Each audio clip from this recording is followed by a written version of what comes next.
Hi, I'm Neil McCormick. Welcome to Needle Time, where my guest today is the man with the flute. Not the usual rock and roll instrument, but certainly the most famous flautist in rock and roll, Ian Anderson. Flutist is good as well. Oh, the Americans tend to say flutist. We're a bit sort of flautist in Europe, but yeah, I'm just a flute player. That's the way I describe it. Needle time, like that. Who's going to needle who? You, me, or me, you? Okay, that's the fair way. Off you go. Well, let's start with right back in the midst of the time, the very beginnings of music. What made it music your choice of career? I doubted my ability to be a thespian. When I was 14, I spent a lot of time in the careers room in the grammar school where I was educated, and I was passionate about wanting to figure out what I was going to be when I grew up. You know, it actually seemed to me quite important because the next couple of years I was going to have to specialize in certain subjects at school, and then, you know, beyond that to college, university, whatever else. And I didn't want to make a big mistake and go the wrong way, so I really gave it a lot of serious attention. And I came up with some really quite different possibilities, amongst which music didn't figure. It was acting, it was silviculture, being a forester. I was quite interested in trees. And the third thing was kind of military-ish, you know, something sort of a bit action man. And I couldn't really make my mind up about the three, and I sort of put off the decision-making and kind of did the weird thing where I was at school doing kind of maths and physics and chemistry stuff, but I also did art as an extra subject that I was otherwise not allowed to do because it didn't figure with the science and maths kind of courses. But then that strangely led me in those little embryonic moments of the British music scene when, well, I suppose the Rolling Stones had just literally started, just first come to public attention with a Beatles cover. And of course the Beatles we knew, but I was never really into pop music. It was the Stones seemed edgy, and, you know, it was that kind of bluesy thing. And I'd heard Muddy Waters and Howlin' Wolf and some of those guys, and that really started to sway me towards an interest in music that I felt was something I could probably do, but I didn't really think when it came to it I'd want to spend my time trudging around a mountainside in wet clothes looking after trees or being a bad actor, because I was a bit, you know, afraid of going out and making a fool of myself.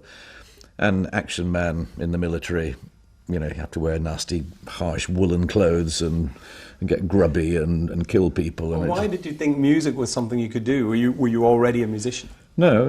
I strummed a guitar a little bit by then, but it was just something that I felt that there was now a direction in music, because the blues, the jazz, the more improvisational side of music was something that I felt I had some affinity to learn.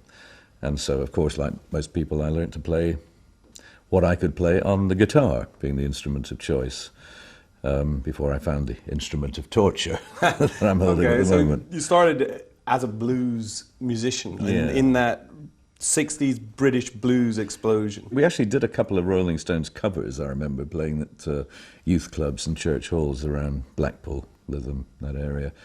But it was really I suppose I was the one who was interested in that kind of music more than the other guys in the band. But, you know, I was looking for things, you know, that originated from the great American bluesmen of that era. And I was particularly interested in the acoustic side of things. So, you know, Muddy Waters' acoustic music appealed to me much more than the electric stuff. And I was never really into Bo Diddley and Chuck Berry and the electric R&B guys. I preferred Sonny Terry and Brownie McGhee, you know, acoustic guitar and harmonica. And that was my kind of interest, was really more acoustic music. Well, come on, baby. And I've been working all night long. Put my dollar on my knee. And she said, Daddy, what's wrong? She whispered in my ear so sweet. You know what she said? Daddy, you're a fool to cry. You're a fool to cry. And it makes me wonder why. I know the band kept changing its name in its original incarnation, so it's bluesy and it band. stopped just a little too early. You think because you didn't give it the name? I didn't give it the name Jethro Tull. No, I was pretty confident that would just be another weird, silly name that would drop by the wayside a week or two later. Unfortunately, I got it wrong, and we were named after a dead guy, as I then found out. History not being a subject I did do at school, so to be named after an 18th century agriculturalist who invented a seed drill is, it's just classic sort of Spinal Tap era kind of silliness, isn't it? But there we go, stuck with it. But I always feel a bit embarrassed because, Jethro Tull's an important historical figure, and yet if you Google Jethro Tull, you're probably going to see a picture of me before you see a picture of him, which is rather sad and rather unfair. So you were just named for a gig by some It was the historian. week. It was the name that week by a booker in the Ellis Wright agency who would think up different names because we were so bad we never got rebooked. No one ever called and said, "Oh, can we have them again?" So we had to keep changing our name. I think we were on our fourth visit to the Marquee Club. And it was the time we played when we were called Jethro Tull, when John G., the manager, finally said, "Wow, yeah, can you come back next week? We'll give you a residency." And wow, finally we got lucky, impressed John G. that we were okay, and that was the name we happened to have that week, so that's why it stuck. And you were still playing guitar? The week at this before it had been Ian Henderson's Bag of Blues. Ian Henderson? Okay, well, whatever. So how many people down the years have thought your name is Jethro Tull? Well, I mean, it's something you sort of get used to because it's if they're polite, it's usually in America, I have to say that this happens, it's usually, "Hey, Mr. Tull." And of course my wife being, "Hey, Mrs. Tull," she gets pretty irate about that. And otherwise it's a good-natured, "Hey, Jethro, come here," from the other side of the street. Say, "You bloody well come over here if you want an autograph." But you get used to it. It's part of the... And I think people often do it even when they know your real name. That's my theory, because I've always, like Frank Zappa, I like the idea of Mr. Sting. Silly names, deserve that bit of joking familiarity. So Mr. Tull is kind of okay. I'm used to it. Jethro Tull, it was still essentially a blues band at that stage, and you were still playing the guitar. And I have to stress, it was a band of individuals. It was a band of, not necessarily equal status musicians or in terms of creativity, but, it was four guys on stage who all, got their chance to shine and present themselves, and were all very much part of it. And the other, it's 28 members of Jethro Tull over the years. It's quite a big band, and it's like an extended family, and all these people are part and parcel of what produced the music.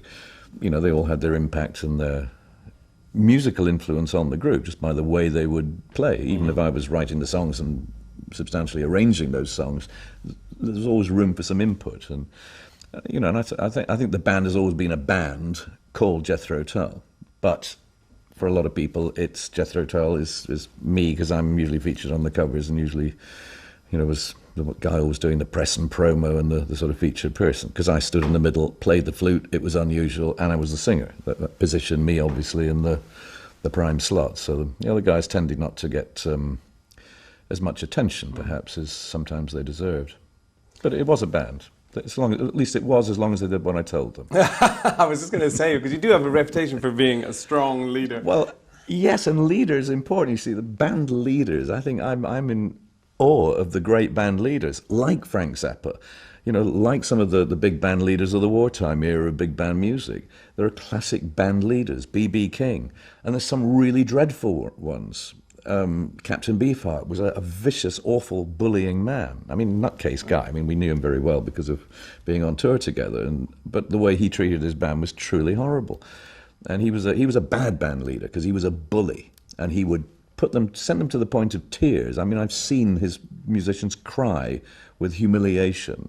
Some of the things he said. He was a bad band leader. Zappa, everybody who ever worked with Zappa speaks highly of him, and I could only hope that I would at least get some general approval rating in that way, because being a good band leader is not something to be afraid of. It's someone who's inspirational, someone who you trust to get you across the Alps on the back of an elephant and safely down the other side. So, if I'm the Hannibal of Jethro Tull, well, I'm kind of pleased to be there, because so far I haven't I haven't sent anybody over the precipice, but there's still time. Don't know much about dancing, that's why I got this song. One of my legs is shorter than the other and both my feet's too long. Of course, now right along with them, got no natural rhythm. But I go dancing every night, hope one day I might get it right. Dancing fool, dancing fool, dancing fool, dancing fool. I hear that beat jump out of my seat, but I can't compete 'cause I'm a dancing fool, dancing fool.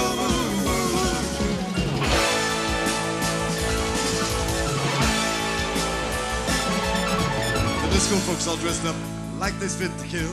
Walk on in and see them there, gonna give them all a thrill. When they see me coming, they all step aside. They has a fit while I commit my social suicide. I'm a dancing fool. I'm a dancing fool. I'm a dancing fool. I'm a dancing fool. The beat goes on, but I'm so wrong. The beat goes on, but I'm so wrong. The beat is on, but I'm so wrong. The beat is on, but I'm so wrong. The beat is on, but I'm so wrong. The beat is on, and I'm so wrong. I'm ever totally wrong, but I'm a dancing fool. I'm ever totally wrong, but I'm a dancing fool. Yo, sir, yo, sir, yo, sir. I got it all together now.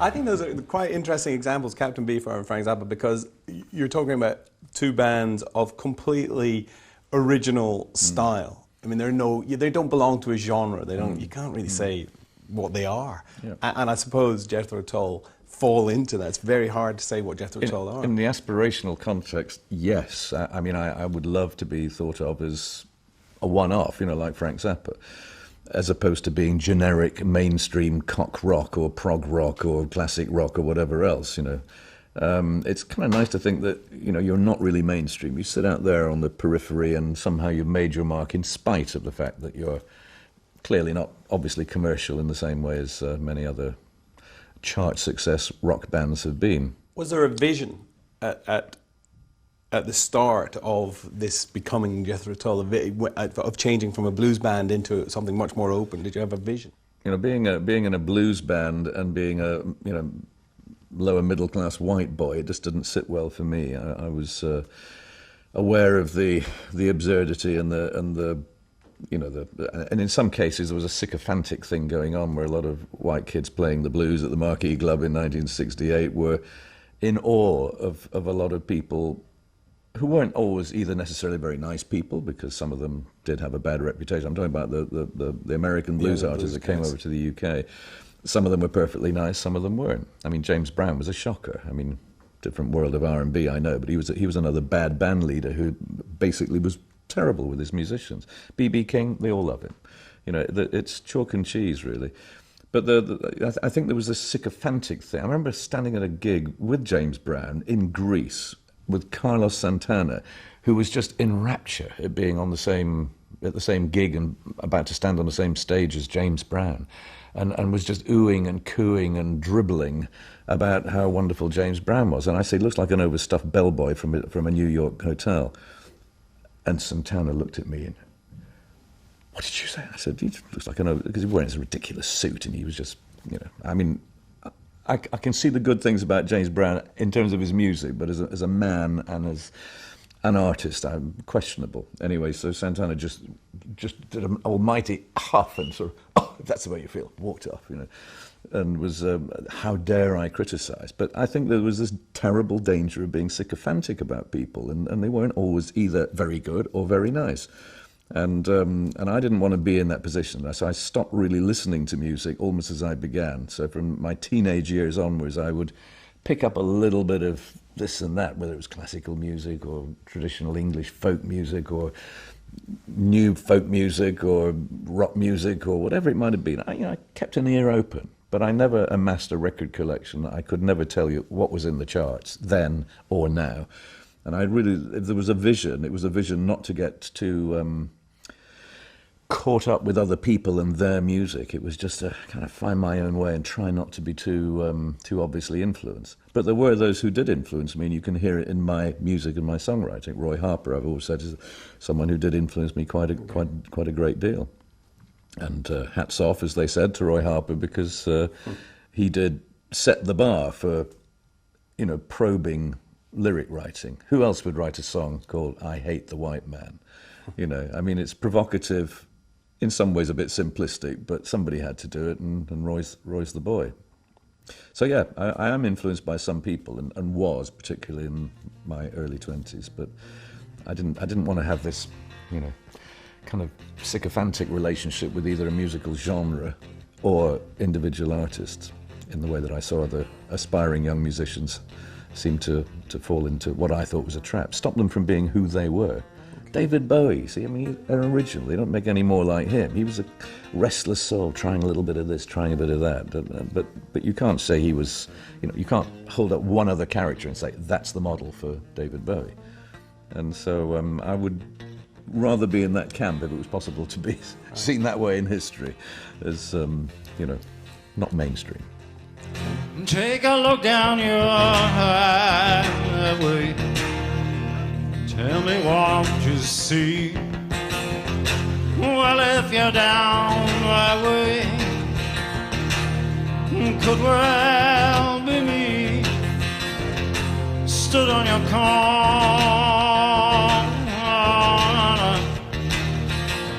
down on one knee. Can't you hear me calling for you, man? So damn easy to see. It can't be forever, it won't be for long. Don't you think that it's better we speak the same tongue out here in this world? We must surely belong. Birds of a feather, whatever the song. Please get me different. Can't be for far. The way that you're shifting right now in your empty. Got the highway blues in my holy shoes, and I just cannot choose what I look like out on the streets, or where my drum beats in between the clean sheets of my left eye.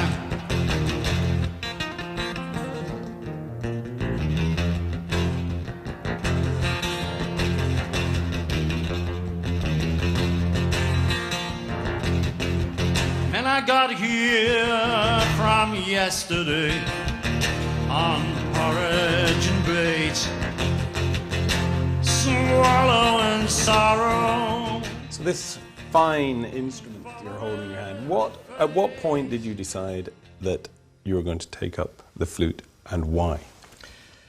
It was when I got a copy of a John Mayall album featuring Eric Clapton, and like many people of my age, was immediately struck by the instrumental prowess of the young Eric Clapton, featured reading the Beano, famously on the John Mayall album cover. And, you just knew this guy was way ahead of everybody else, me included. And also we were hearing rumours, because I was still living up north at the time, hearing rumours of these other gunslinger guitar people like Jimmy Page, Jeff Beck, Ritchie Blackmore's name came up. So, I kind of knew, even though I hadn't heard these people, that these were the hotshot young guitar players. And clearly, I was fumbling around, relatively speaking. I would improvise and play bluesy guitar solos and things, but it was, fairly simple stuff. And so the idea of finding another instrument was in my head. And the only thing I could play was a little bit of harmonica and a tin whistle. And when Mick Abrahams joined the band that was within a few weeks to become Jethro Tull, he clearly was a guitar player that was well-rounded and formed in terms of blues and rock and roll, and I decided I would cease to play guitar. I didn't want to be playing rhythm guitar behind Mick. I thought better to have another instrument that can, be in the front line of things. So the flute, which I had purchased a few months earlier, but never actually played, never tried to play, came up really in December of '67, and by February of '68, it was the sort of obviously the featured instrument of Jethro Tull that made us stand out from the crowd, and it was a crowd because there was such a lot of bands that were very competent blues-based bands, many of whom played at the Marquee Club, and bands like Fleetwood Mac, as it was back then, and with Peter Green, and Chicken Shack and Savoy Brown and a whole bunch of other folks who wallowed it with a degree of uncertainty behind those more mainstream blues bands who kind of had some patter. They had a bit of attitude. There was something that made them.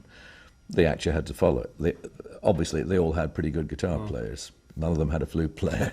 Is it, was it literally that random?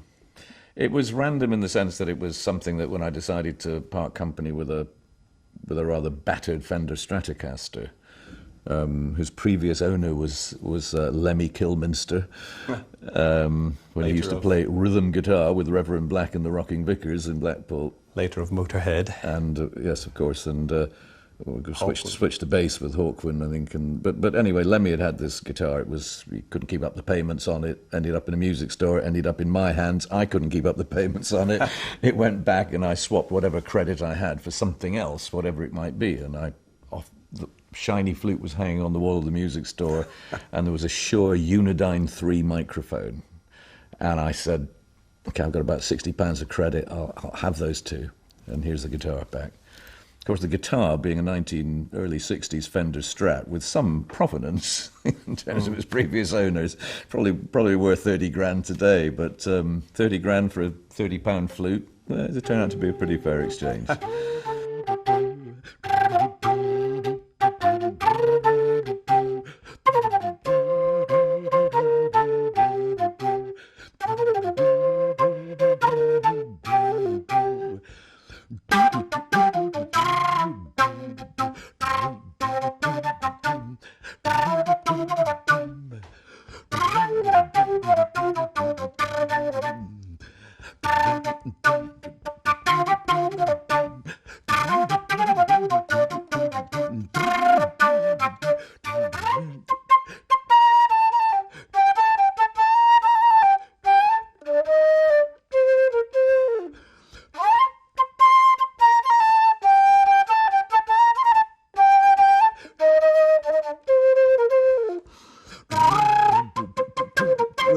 Let's go into...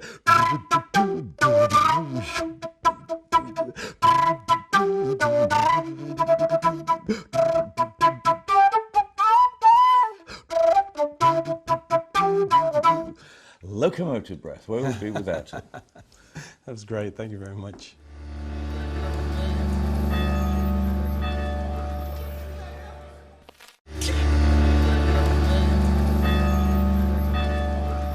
So you learned fast, you learned on your feet, you learned on stage practically, I guess. Yeah, because it was just those notes of the blues scale. I mean, you were just, whatever it was on guitar, it was just a...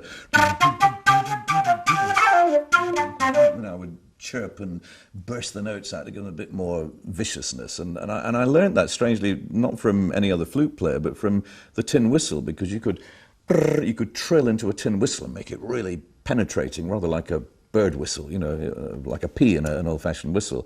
And the saxophone you could growl into. I knew because there was a saxophone player in one of our bands in Blackpool, and he would sometimes, he could growl into the mouthpiece when he blew, and so I emulated that thing of, rather than play a pure note, I go and make it aggressive. So I was certainly not the best flute player in town. I was the loudest flute player in town. That was my sole credential when we started at the Marquee Club, and it got noticed. But I was essentially just playing the blues scale. I mean, it was just that simple pentatonic scale, really. Same stuff you would have played on harmonica. Yes, yeah. I mean, and really, out of very little, you learn to make improvised solos. So, if somebody asked me today, and it happens a lot with classical musicians, they ask about improvise. Sometimes, young students, sometimes mature classical flautists, they ask about improvising. It's a completely alien concept to them. And I say, well, the thing is, you've got to take yourself back to being a child. You've got to just start off with 5, 6 notes that make up a scale. In Indian music, it would be called a raga. You make a tune, you develop some improvisation, but you limit yourself to the certain applicable notes. If you try and take 3 octaves of a chromatic scale, you kind of don't know where to begin, really. There's too many options.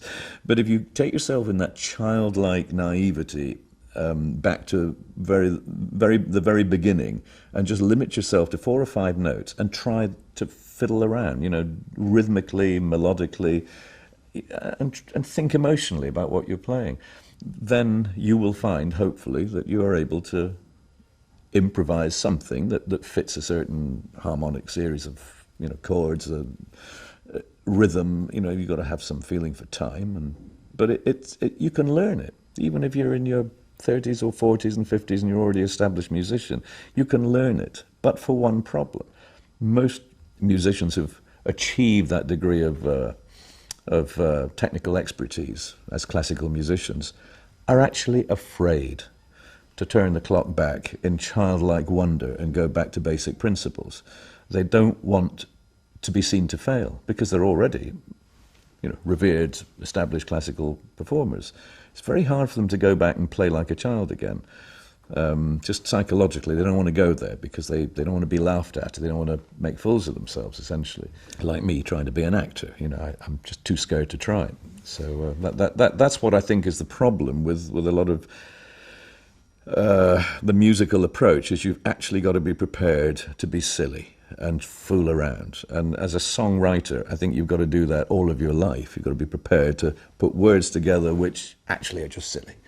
And sometimes in their silliness, there can be a poignant moment that you say, actually, okay, it's a silly idea, but it does have some relevance. Maybe if I just tweak this and change that, an adjective here, a pronoun there, I can put all this together and make something a bit magic out of a very silly and simple idea, something very whimsical that comes to mind.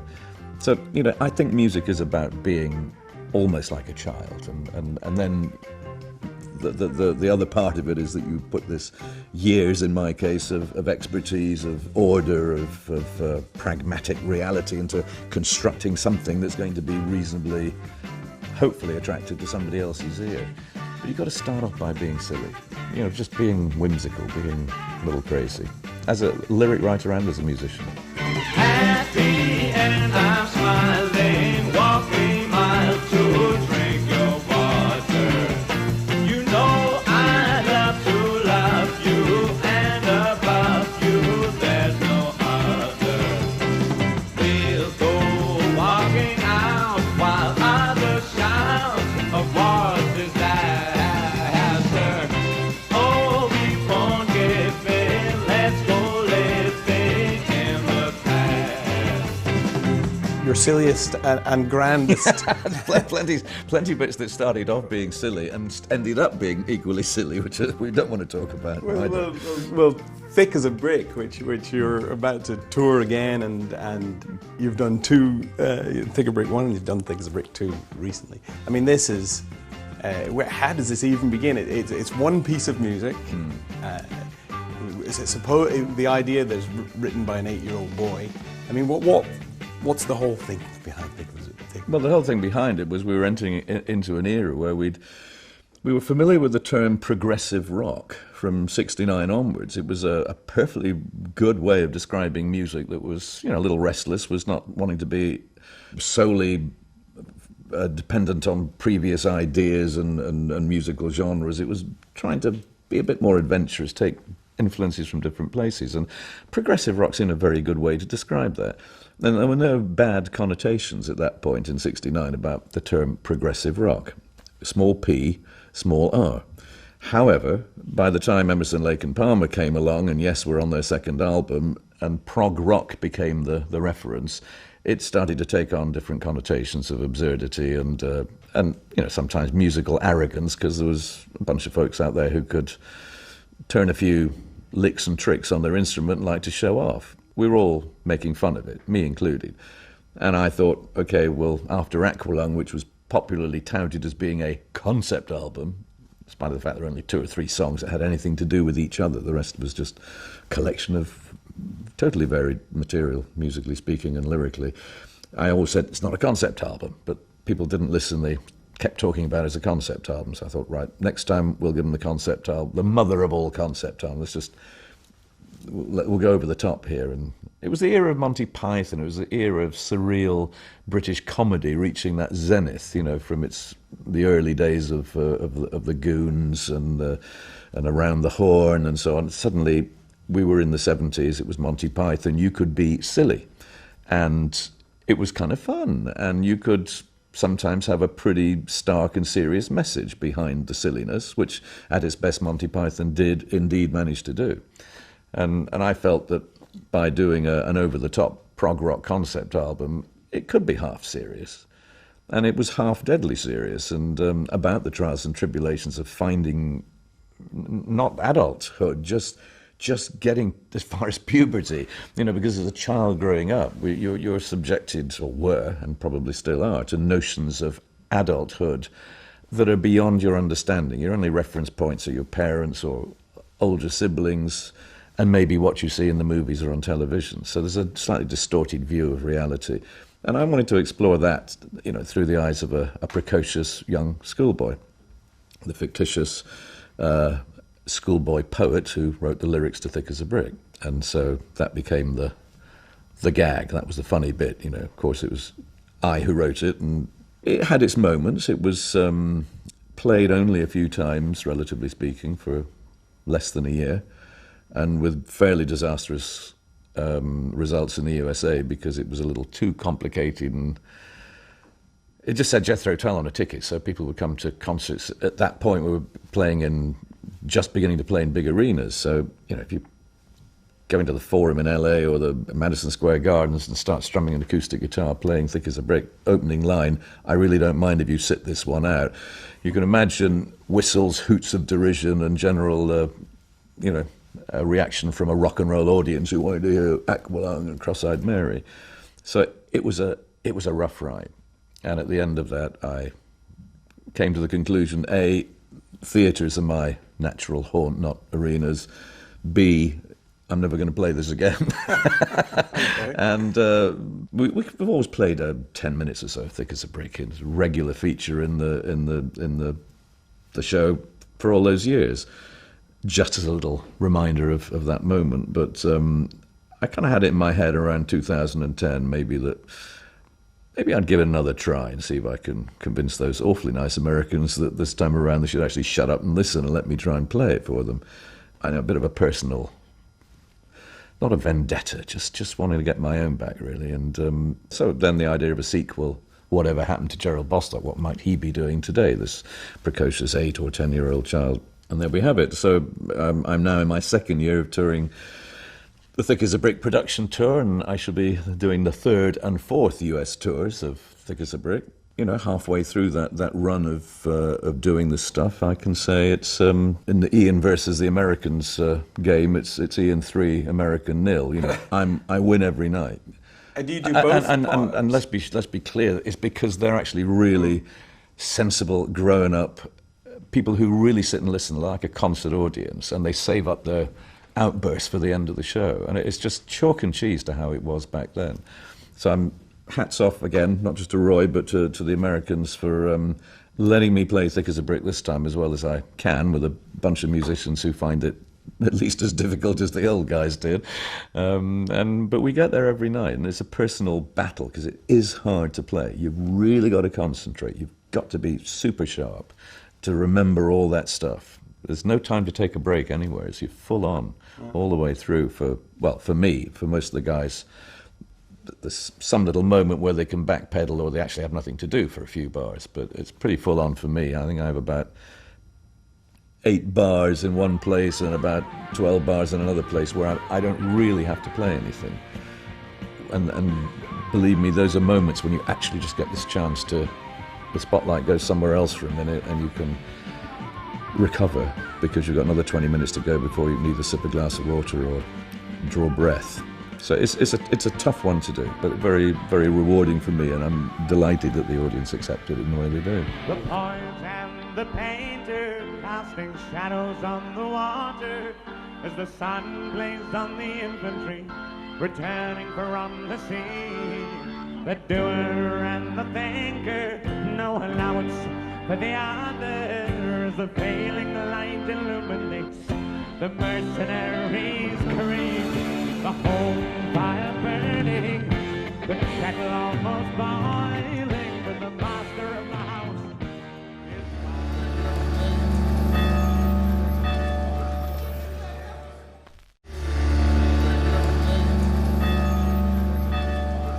is You mentioned the sort of theatricality. You liked theatres and acting. You had a very theatrical presentation. You had an image that was immediately striking, and there was standing on one leg thing going on. Was that contrived? I mean, well, it's contrived in the sense of pragmatic laundry. It's much easier to wash tights and a codpiece and hang them up in the hotel room to dry by the morning than it is if you're wearing a three-piece suit. So most of the things that I wore on stage, they might have... Well, they were elaborately contrived, because at that era, which actually was sort of thick as a brick and just after, stuff was made for me by... I mean, some of the things were made or designed and made under the auspices of the main costumier for the Royal Ballet at the time, and he actually modelled the codpieces, which was when we brought 3 or 4 different prototypes for me to try on, you see, and one of them looked like it was occupied by a sort of anaconda. It had a sort of shape to it and a sort of wriggly thing going on, and I said, bit over the top, that one, maybe something just a little bit more kind of uniform, sort of... Anyway, they all fitted a tree, you see, and I said, that's amazing, they're actually really quite comfortable, and they fit really well. He said, I thought they would. I said, well, how did you know? He said, we're about the same size, and I modelled it on myself. He says, fair enough, okay. And so it was all a bit of a giggle that, you know, you had these clothes which were clearly over the top. You wouldn't go and do the supermarket shopping wearing this stuff, but that was the era. And when you think of what I wore compared to what David Bowie was wearing at the same time, I mean, I look positively well dressed. What about the standing on one leg? Oh, that came up at the Marquee, but not because of playing the flute. It came up because of playing the harmonica. And in fact, you see, when I played the harmonica, if I can just stand up, was that when you play the blues notes, you know, the flattened fifth, you're sucking the note, not blowing it to get that kind of noise. And when I did that, I found myself subconsciously lifting up one leg when I did these really sucking things. Probably my underpants were too tight or something, but it was just an involuntary reaction. So I would be cupping the microphone stand and playing the harmonicas, kind of standing like this on one leg as I was playing, which the earliest people who wrote about Jethro Tull noticed. The two things. The first few lines we got in Melody Maker, or a group at the Marquee Club called Jethro Tull, who's a singer who stands on one leg and plays the flute. They noticed these two separate things, but of course they became as one. So the next week, if you came, then I had learnt that I was now expected to stand on one leg and play the flute. So I had to do this at the same time, which I wouldn't say it didn't come naturally. It's sort of a pose that just kind of feels in balance. It's got I don't know where it really came from at all, other than it just felt an easy extension from standing on one leg playing the harmonica. So, except that you didn't have anything to hold on to. At least you could hang on to the microphone stand if you were playing the harmonica, but this you had to really balance. So that's where it came from, and it was not until 91, 92, I think it was 92, and I was in Bombay the day after the horrific Air India building bombing, and so town was deserted. Everybody had run away. Big terrorist attack. And I was in a hotel next door, and there was just nobody. The hotel was empty apart from me and a pack of brave journalists who came to interview me because I'd never been to India before. They were welcoming and appreciative of the fact that I'd turned out in obviously a time of terrorist crisis. I think I was on the airplane before I heard it had happened, actually. Although they were perfectly nice, they challenged me on this, you know, why is it that you insult one of our most famous Hindu gods by, you know, mocking him, you know, and you're standing on one leg playing the flute? And I said, I'm sorry, don't know what you mean.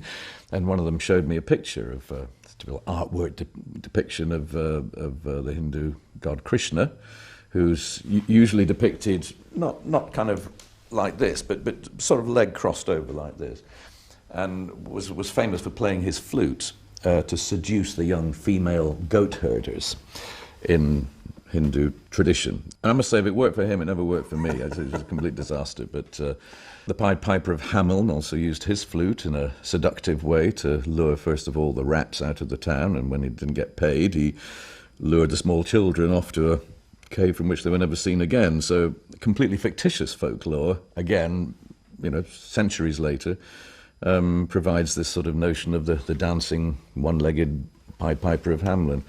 In North and South America, there are Indian tribal gods also depicted in artwork, strangely playing the flute standing on one leg. And I only discovered this following on from the Krishna incident in India, that in fact the folklore is littered with these one-legged flute players. So I'm definitely not the only one-legged flute player in town, or at least not in the big picture. Currently I probably am, but it just is a weird sort of coincidence. There's sort of an X-Files episode in there somewhere. There's something a bit kind of spooky about this mystical one-legged flute. Yeah.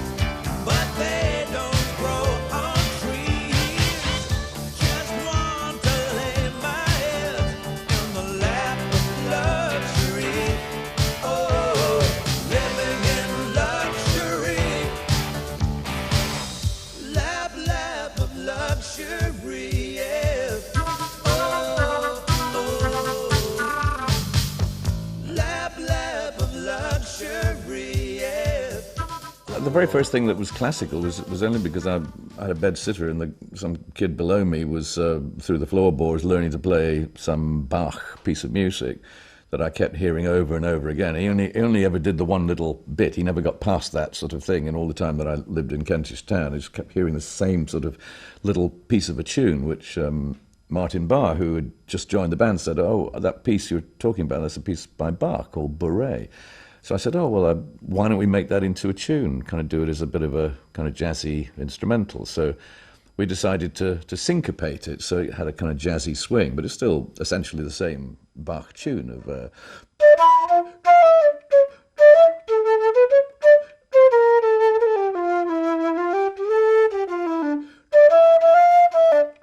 It goes on into sort of crazy improvisation stuff, but it's essentially the tune, which, I mean, in Bach's world would have been...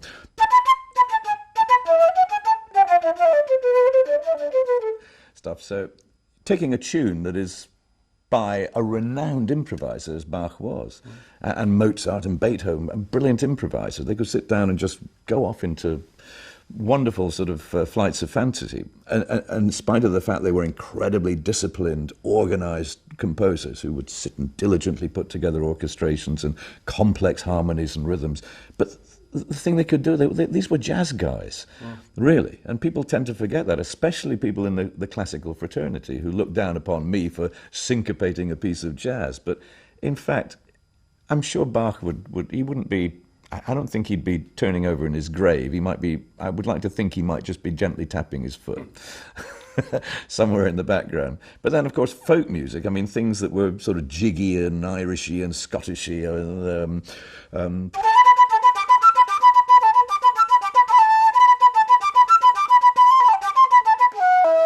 and that's just sort of a flight of fancy in the, what's it called? Can't remember what that tune is called now, but it's something I wrote just based on a little kind of half-remembered little notions of things that, you know, the jigs and reels of Irish and Scottish music.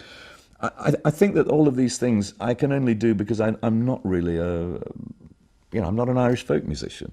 If I was, I would either sneer at what I do, or I would realise that there are better ways of doing it. But I'm just not a purist. You know, I think that's part of the fun of being self-taught, the fun of not being too educated in any musical style. It frees you up to kind of just take things and go your own way with them.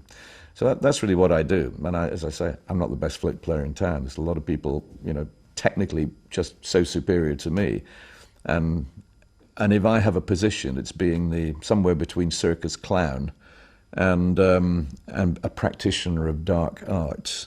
So there are some classical flautists who kind of, I think they probably just slightly envy me. Not necessarily because I make more money than they do, but because there's some weird thing they can't quite put their finger on that I can do that they can't. And so what do you think of yourself as? A band leader? Well, that brings us back full circle. Yeah, if I'm anything, I'm the singer, songwriter, band leader kind of guy. And I don't really have a hankering to be, you know, to be a singer, songwriter, strumming a guitar and sitting alone on the stage. I'm a team player in the sense that I like to play in the team that I'm the team captain of. So it's good to be there, but I mean, I'm always indebted to the musicians around me and indeed the crew, you know, people who are creatively involved. It's good to be in a team. You know, you get to the best of both worlds. You know, you're the kind of the star of the show, but bottom line is, you know, you can't do it by yourself. You really do need these people, and you pick the right people as you go along, and sometimes they go their ways, you go yours, and they come and go and get up on stage again 20 years later and play a couple of songs with you, and hopefully some of that magic's still there and the sense of family's still there. So yeah, I'd like to be thought of as a band leader more in the Frank Zappa category than the James Brown one. Yeah. Okay, well, thank you very much for demonstrating this incredible instrument and what it can do in rock and roll. And, yeah, yes, don't try this at home, is the old adage. Thank you, Ian Anderson. As the moon slips out and the sun sets down, I'm a high-rise jockey and I'm heaven bound. To the workboat shuffle, loose springs from brawn.